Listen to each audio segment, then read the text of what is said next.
Hello guys, kumusta? Sabi ko mag-vlog muna ako habang nag-iintay, waiting. So, napanood ko yung video ni Paul a few hours ago regarding sa mga nagme-message sa kanya. Nagme-message talaga ha.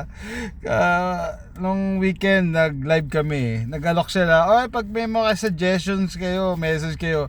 Kaso yung mga mini-message, message of hate eh. Sabi ko dapat i-post niya para magising sa katotohanan yung mga tanga na yan yung mga nagme-message sa kanya. No, yan si Paul, napakabait niyan. Yan si Doc Lawrence. And yet hinahanapan nila ng paraan para para i-bash. Okay, so ano ba yung punot dulo? So yung ating bill na sinusulong a few months ago was vetoed by the Office of the President, no? Si BBM. And maganda naman yung paliwanag ni Paul na si Bato mismo, Senator Bato, nagsabi sa kanya political ang dahilan kasi at that time hati ang Pilipinas, di ba?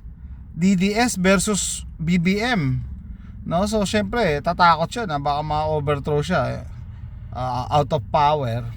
And alam niyo naman history ng Pilipinas, kung makapag-kudita akala mo ganun lang, nakailang kudita na tayo pero wala naman nangyari sa Pilipinas. Anyway, so yun nga, no? Political yung reason kasi from the start, sabi nga ni Doc Lawrence si BBM isa sa mga endorser natin yan na magkaroon ng changes sa RA 10591. So it doesn't make any sense. Okay, so tag dito ano yung mga hate comments, hate messages maganda yung isa sabi daw siguro kung yung taga-kabila ang nandyan, baka na-approve yan.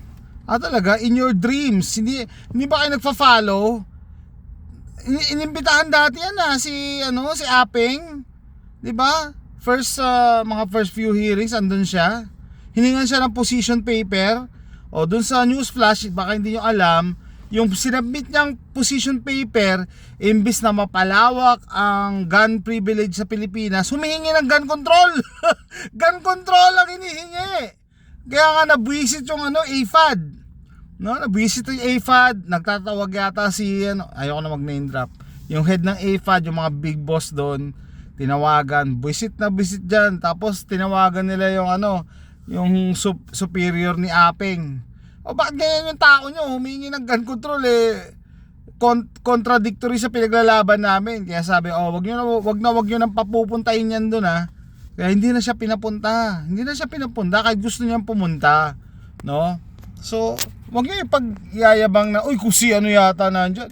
Andun nga. Kaso nga gun control. Kayo ba gusto nyo ng gun control? Para kang masokista niyan as if wala pang gun control sa Pilipinas. Gusto mo mas maraming gun control. Saka huwag kayo magmamarunong.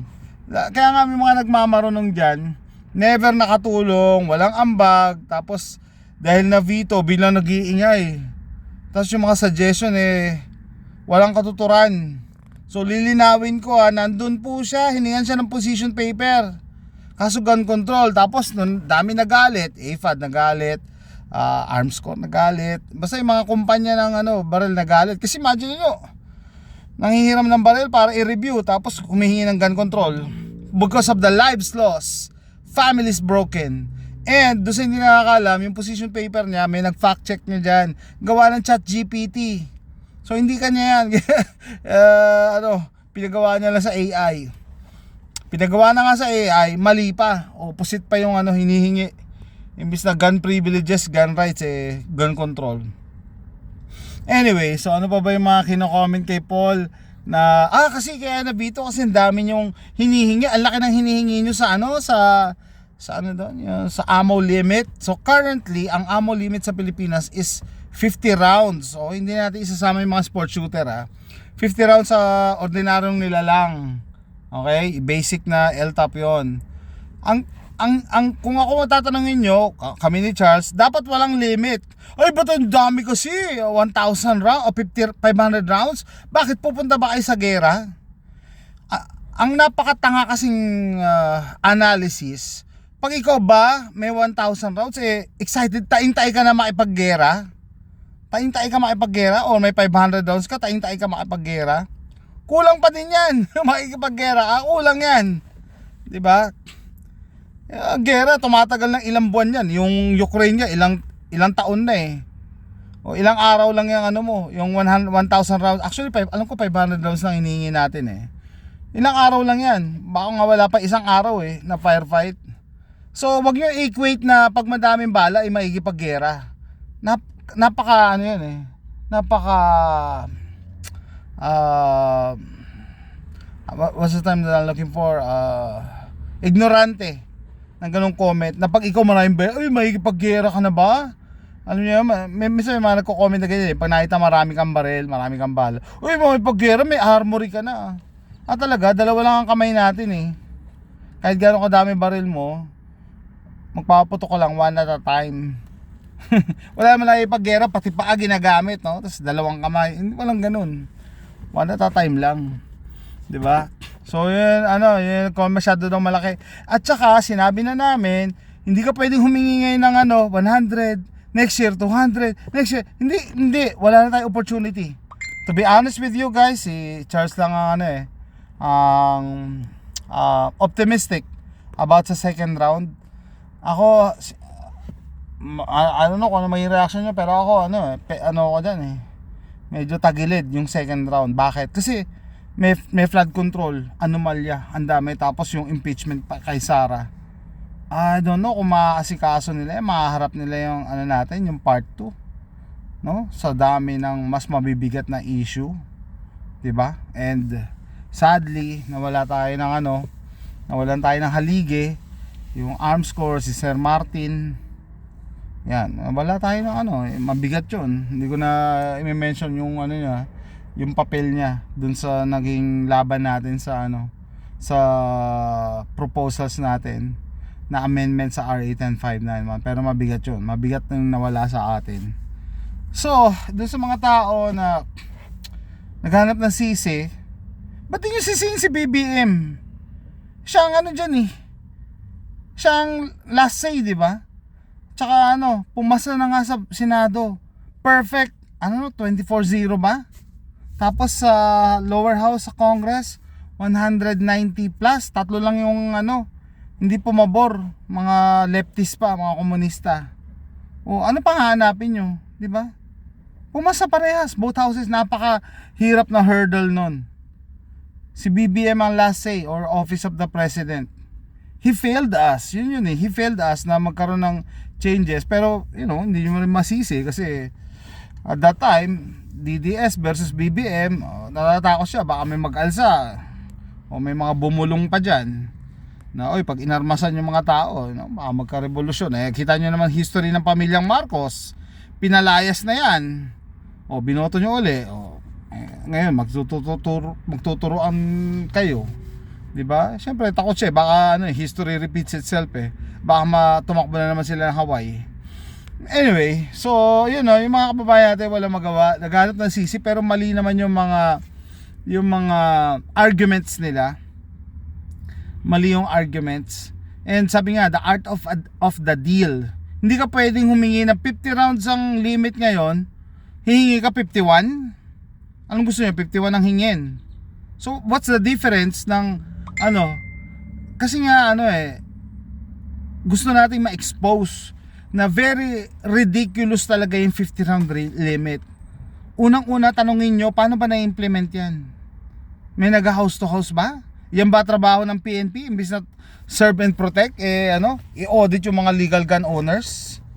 Yun pa lang may expose na talaga. Kaya if you ask me, kung gusto lang natin magbigay, ayaw ng 500 lang hinihingi natin siguro 300, 308. Gusto ko 308 ang hingin Yun ang suggestion ko kay Charles, para maging significant siya sa gun community.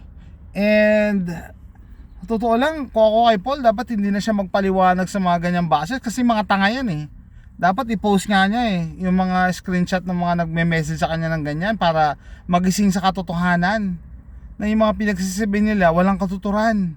Hindi naman nila alam tumuntong ba ng Senado yung mga yan, ng Congress, ng TWG, yung Technical Working Group, may alam ba sila? pinagdebatihan na yan eh. Yung mga sinuggest nila na approve. Ultimo yung, sabi nga niya, ultimo yung mga anti-gun senators like Senator Risa Hontiveros, self-confessed anti-gun, bumoto in favor of our proposals. O paano ma-explain nyo? Tapos sasabihin, kasi ano kayo, masyadong dami kayo hinihingi. In-approve na nga eh. Ano pa ba? Babalik na naman kayo sa ganon. Naghanap lang talaga ng sabi nga, we choose how we see people. Pag gusto mo magalit sa amin, mag-iisip ka ng mga pangit kahit walang basihan. 'Di ba? Yun ganun lang yun eh. And sabi ko nga kay Paul, dapat hindi na ine-entertain yung mga ganyan eh. Dapat hindi ine-entertain. Ano yan eh, ngaw-ngaw ng ngaw-ngaw pero wala namang contribution, 'di ba? Ang gusto talaga natin gun rights eh. Sabi, ay hindi mo katulad sa Amerika, privilege. Walang nagsasabi sa iyo na hindi pwedeng mag-improve yan. A long time ago, kung titingnan mo yung history, si Doc Lawrence mismo nagsabi, si Ping Lacson nagsuggest noon na maging gun rights yan.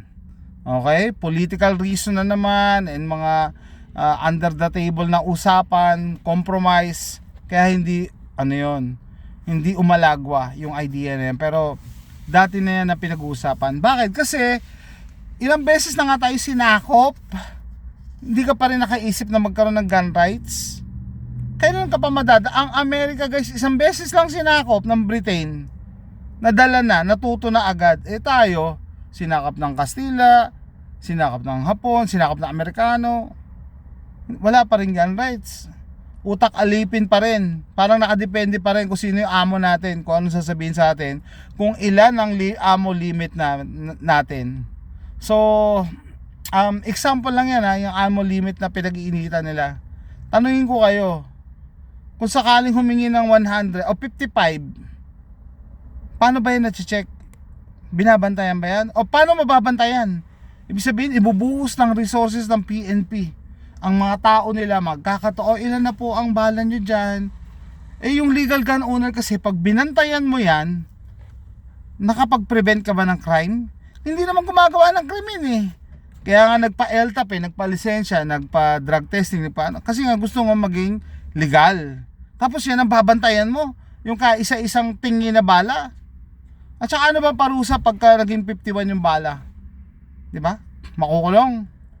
Ikaw ba, papayag ka makulong ka dahil 51 yung bala mo o 55? Dahil lumampas ka sa 50 round na limit? Kaya ang suggestion ko dyan, kung kami lang ni Charles, kung hindi naman may implement ng tama, i-abolish na yung 50 round limit. Pero since mga Pinoy, utak alipin pa rin, gusto nililimit ng amo, hiniintay lang kung ano sasabihin nung nasa itaas. Hindi naman yan it's not carved in stone na habang buhay na yan, 50 round. Pwede yan mabago anytime. And pinagdebatihan na yan, pumayag na nga. Ultimo yung mga napakahirap na kasagutan like sila Akop, nakumbinsin na natin, payagan niya 500 rounds. So, lumusot na yan. So, news flash dun sa mga walang alam pero ngaw-ngaw lang ng ngaw-ngaw. Lumusot na po yan, nakumbinsin na natin sila. 24-0 sa Senado, 197 yata sa lower house. So yung argument nyo na, kasi dami yung hinihingi eh. Yung ba talaga sinabi ni BBM? Friends kayo, close kayo ni BBM, yun ang sinabi niya? Talaga?